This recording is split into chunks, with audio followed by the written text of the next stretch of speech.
60 minutes and the latest from Celtic Park on the events which rocked the game yesterday lunchtime. Joining me in the studio tonight, the former Celtic captain and manager Billy McNeill, and alongside Billy this evening, sports writer Ian King. First though, the former Celtic general manager Jock Brown has broken his silence over yesterday's dramatic departure from the club. It was a turbulent 17 months in the limelight, and surprisingly, Brown isn't leaving Celtic immediately. He'll stay on to smooth the way for his successor. 1 o'clock yesterday and Jock Brown drove past hundreds of Celtic fans still oblivious to his departure as general manager. When radio broke the story 15 minutes later, the supporters were of one mind. No, a fourth time. Should have done it. You should never have been here in the first place. I'm totally delighted. I wish he'd done it. I wish he'd never even appeared at Parkhead. Well, he's had his day, and I think he's had about enough time here. He's not really done that much for us. So, honestly, myself, I think it's a right move for Celtic. If anyone knows how Brown's been feeling recently, it's this man. Michael Kelly dodged the fans' flack for years.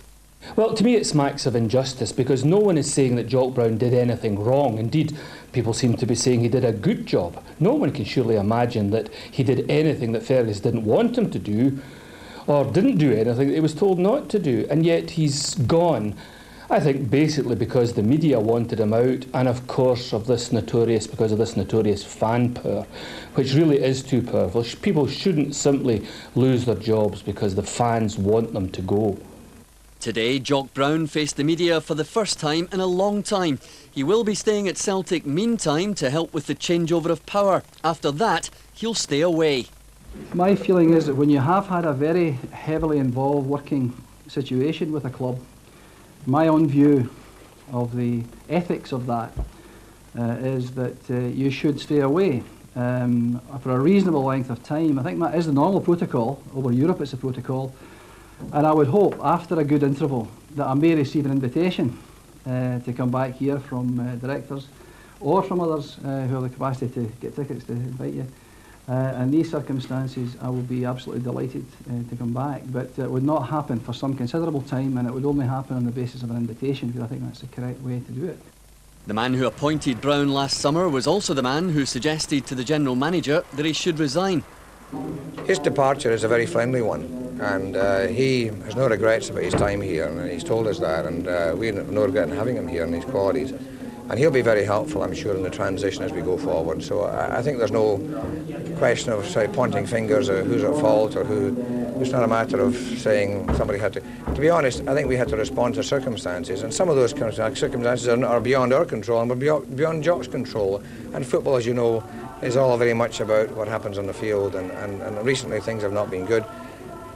He can't be expected to take the blame for all that, nor are we asking him to accept the blame for that. What we have to do is to say, well, can we make things better? And I think we possibly can. There was a growing impatience among supporters that deals were not being done on the transfer front. Has he got to take the blame for that? Well, I think there's a collective responsibility, but there's more than that. There's also circumstances that we don't control. If you're trying to bring in players with work permit problems, if you're trying to negotiate with people who are rascals, I mean, it's very difficult to do things overnight. And I've been through that as well in the past, I can tell you, and I can vouch for the fact it's not easy.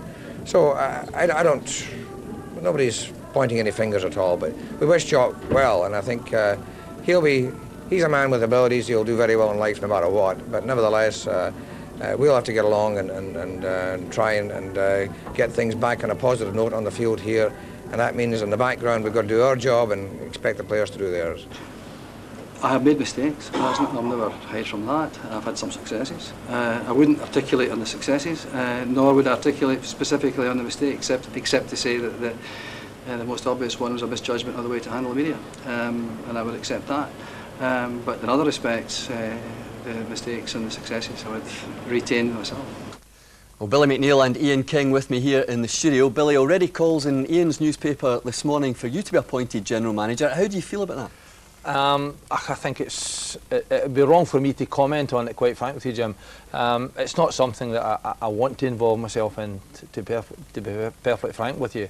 You know, people, I don't need to tell people my feelings for the club. I've expressed a a wish to be included in something in the future.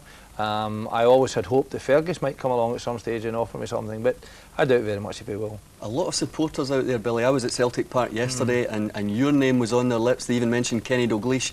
It must be flattering for you. Well, it is flattering. It is obviously very pleasing that people do remember you and talk about you in such a manner. And obviously, irrespective of what we heard being said there, the Celtic support in particular, as are any support, very, very powerful in what they feel and what they want. But it is nice to be remembered that way, but I don't think very much is going to happen. But if they came and said, let's talk about it, Billy, you would at least talk about it. Well, we'd think about it anyway, yeah. Ian, it was a dramatic day at Parkhead yesterday and it took us all by surprise, really. Yeah, it did. I think after all the things that have happened in Jock's reign, for him to go so suddenly was surprising. But it was nice to see him say that he thought he had messed up his relations with the media, because he certainly did. There's no question in my mind he did that right from the off. I don't think Jock's an ignorant man by any manner of means, but in his media relations, he's a very intellectual man. I mean, the depth of his intellect in the end, though, only was matched by the depth of the height of his arrogance at the end. And really, he messed it up with the media from day one. If Fergus isn't on the phone to Billy first thing in the morning, who do you think he will be phoning? I don't think you'll see a Billy McNeill or a Kenny Dalglish in that job, Jim. I think Fergus doesn't understand football people and he'll go for another businessman. Billy, would you go along with that? Yeah, I think so. To be fair, I thought when he did appoint Jock Brown, I thought it would have been a good appointment.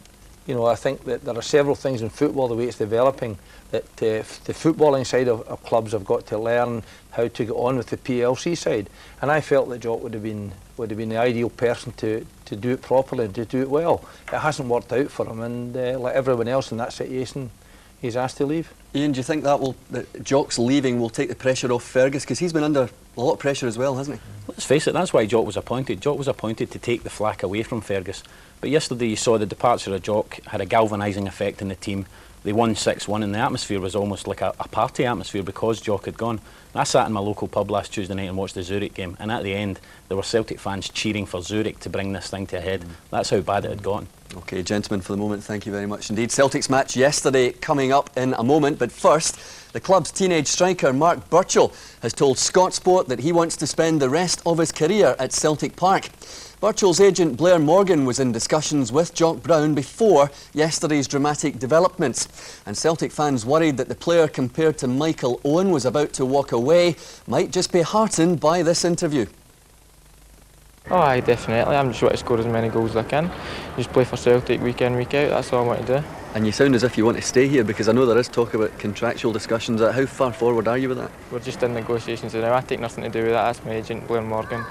And I'm desperate to stay at Celtic. I love the club and the fans, absolutely brilliant. And for the Celtic fans watching Scott Sport tonight, Mark Burchell wants to pledge his long-term future here. I want to stay here for my whole career if I can, but I don't know if it's going to happen, but I'm desperate to stay. Sounds as if